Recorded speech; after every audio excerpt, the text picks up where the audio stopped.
सातारा जिल्ह्यात देखील विसर्जनाची जय्यत तयारी सुरू आहे। विसर्जन मिरवणुकीवर 5000 पोलिसांचा वॉच असणार आहे। सातारा शहरामध्ये मिरवणुकीवर सीसीटीव्हीची नजर आहे। तर सातारा जिल्ह्यामध्ये गणपती विसर्जनासाठी मोठ्या संख्येने पोलिसांचा बंदोबस्त तैनात ठेवण्यात आलेला आहे। विविध शहरातील विसर्जन मिरवणुकींवर तब्बल 5000 पेक्षा अधिक पोलीस अधिकारी, कर्मचारी आणि होमगार्ड यांचा वॉच असणार आहे। सातारा शहरातील मिरवणुकीवर लक्ष ठेवण्यासाठी तब्बल 60 सीसीटीव्ही कॅमेरे असतील। तर सीआरपीएफ, आरसीपी आणि ट्रॅकिंगच्या 28 तुकड्या तैनात ठेवण्यात आलेल्या आहेत। पोलिसांच्या मोठ्या बंदोबस्तामध्ये या गणपती बाप्पांच्या मिरवणुका पार पडणार आहेत। तर पोलीस देखील आता सज्ज झाल्याचं पाहायला मिळते। महापालिकांच्या वतीने देखील विशेष अशी तयारी शहरातील गणपती बाप्पांच्या या विसर्जनाच्या मिरवणुकीसाठी करण्यात आलेली आहे।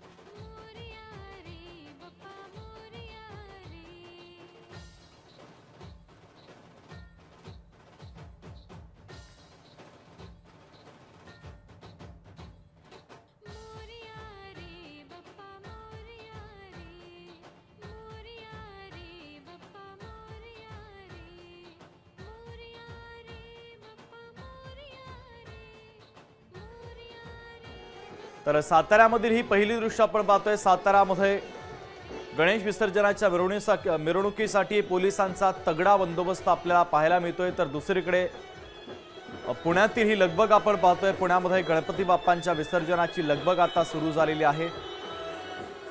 मिरवणुकांना आता सुरुवात झालेली आहे आणि जसजशा मिरवणुका पुढे सरकतील तसा तसा या उत्साहाला अधिकच रंगत येणार आहे। ढोल ताशांच्या गजरामध्ये, लेझिमच्या गजरामध्ये आपल्या लाडक्या बाप्पाचा या विसर्जनाच्या मिरवणुकीमध्ये सगळे कलाकार मंडळी देखील सहभागी झाल्याचं आपल्याला पाहायला मिळतंय। पारंपरिक पद्धतीने पुण्यामध्ये मिरवणुका निघत असतात। पुण्यातील या मिरवणुकांचे खास दृश्य लोकशाही मराठीच्या माध्यमातून आपण पाहतोय। ढोल ताशांच्या गजरामध्ये पुण्यातील या मिरवणुका आकर्षणाचा केंद्रबिंदू असतात। मराठमोळ्या पद्धतीने आणि पारंपरिक पद्धतीने पुण्यातील या सार्वजनिक गणेश मंडळांच्या मिरवणुका निघत असतात आणि एक मोठा उत्साह आणि हर्षमय असा सोहळा, उल्हासित असा सोहळा पुण्यामध्ये सध्या पाहायला मिळतोय। पुण्यातील सार्वजनिक गणपती मंडळांना शेकडो वर्षांची परंपरा आहे। त्याच परंपरेला अनुसरून